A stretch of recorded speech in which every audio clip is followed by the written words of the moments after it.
Então vamos lá, meus amigos, para mais uma semana dos julgados do TSE, né? O resumo dos julgados do TSE. Dessa vez da semana aí do dia 27 de novembro até o dia 1º de novembro. Obviamente que não necessariamente esses julgados eles são sucumbidos depois, ao contrário, né? A maioria das vezes eles são sedimentados ou reafirmam aquilo que já foi decidido em outros julgados, tá?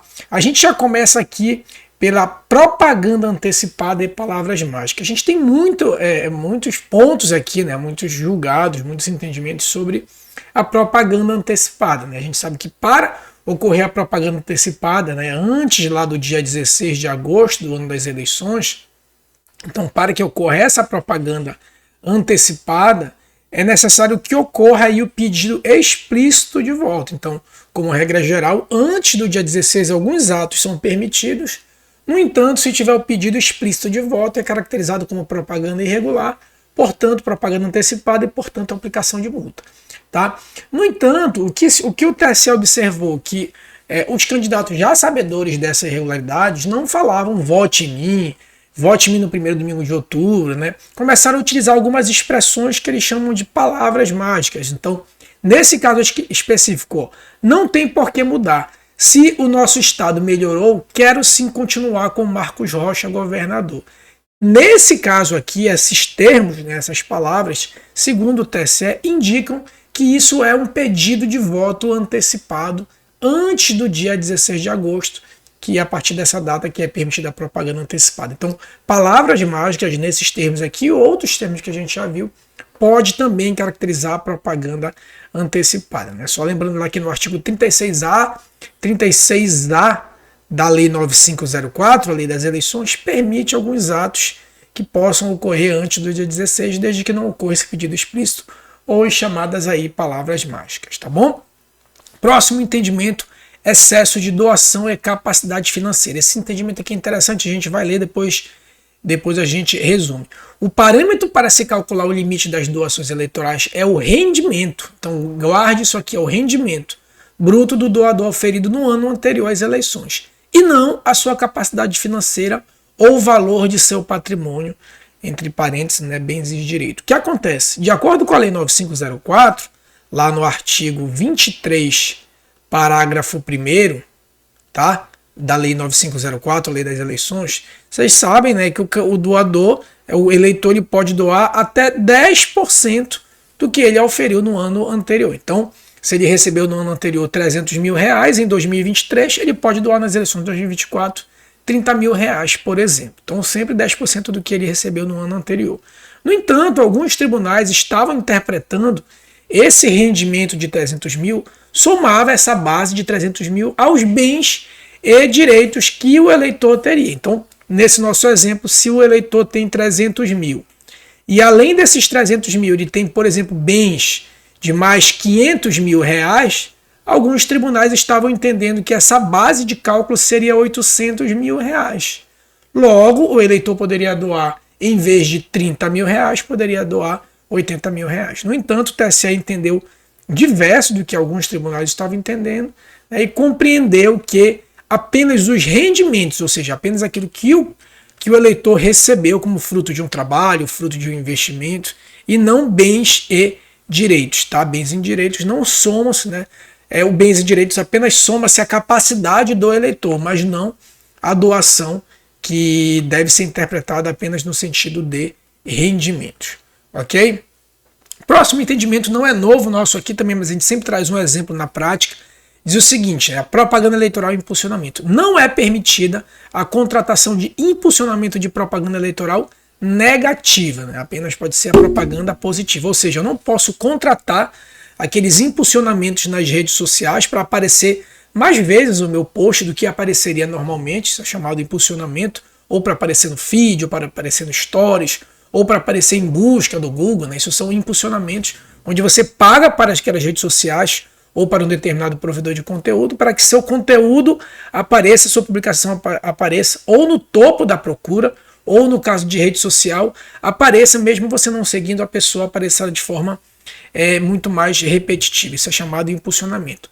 Esse pagamento só pode ser feito para fins de propaganda positiva do candidato. Então, eu não posso fazer uma propaganda em desfavor do meu adversário, que é esse caso aqui do nosso exemplo. Então, repare que nesse caso, o termo da propaganda, uma das legendas da propaganda dizia, ó, cria vergonha nessa cara, governador, governador da mentira, o governador até me mandou o policial me perseguir, fecha aspas. Então, essa era a frase aqui do representado, que acabou, ainda tinha uma legenda aqui, né, governador da mentira, que acabou sendo condenado em razão de representação, confirmada a condenação pelo TRE, em razão de impulsionamento, né, vocês podem ver aqui, ó, patrocinado propaganda eleitoral. Deixa eu mudar a corzinha aqui da caneta, ó, bem aqui, patrocinado propaganda eleitoral. Isso é uma forma de chancelar, de confirmar que aquele impulsionamento é de propaganda eleitoral. Então aqui ele estava correto, mas o conteúdo, né,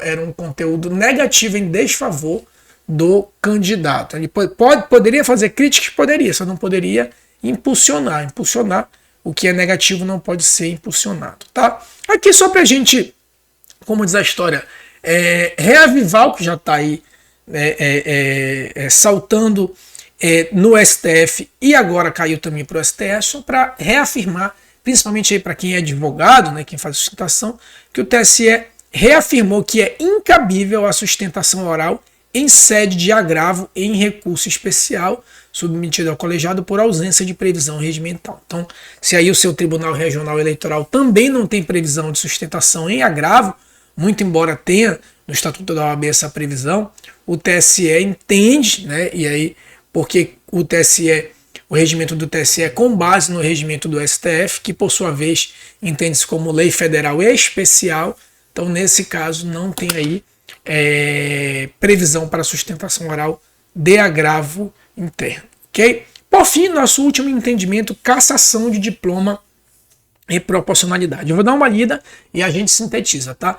As sanções pelas práticas de conduta vedada a agentes públicos devem ser proporcionais à gravidade do fato, somente acarretando a cassação de diploma nas hipóteses em que tiveram um condão de abalar a normalidade e legitimidade do pleito. O que acontece aqui? Nas chamadas ações cassatórias ou as ações de abuso do poder, que é a AIGE, a AIME, a conduta vedada, a captação ilícita de sufrágio e a captação ilícita de recursos, nessas ações, a depender da ação, ela pode ter como consequência não só a cassação como a multa. Então a gente tem essa tabelinha aqui, ó, por exemplo, na AIGE a sanção é cassação e inelegibilidade, não tem multa. Na captação ilícita de sufrágio, a compra de votos é cassação do registro, é multa. A mesma coisa na conduta vedada. O que o TSE está querendo dizer com esse entendimento aqui? Que é possível cingir essas sanções.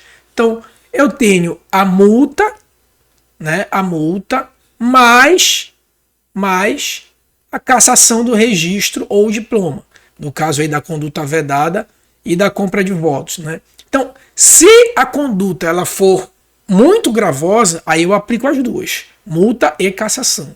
No entanto, se a conduta não tiver uma gravidade suficiente a ensejar a cassação, eu posso aplicar de forma isolada a multa. Obviamente que isso só vai ser avaliado no caso concreto, essa conduta, se ela é gravosa ou não. Mas eu posso aferir e dizer se essa conduta é gravosa ou não é gravosa. Se ela não for tão gravosa assim para impactar na normalidade, né, abalar a normalidade e a legitimidade do pleito, aí eu posso apenas aplicar multa.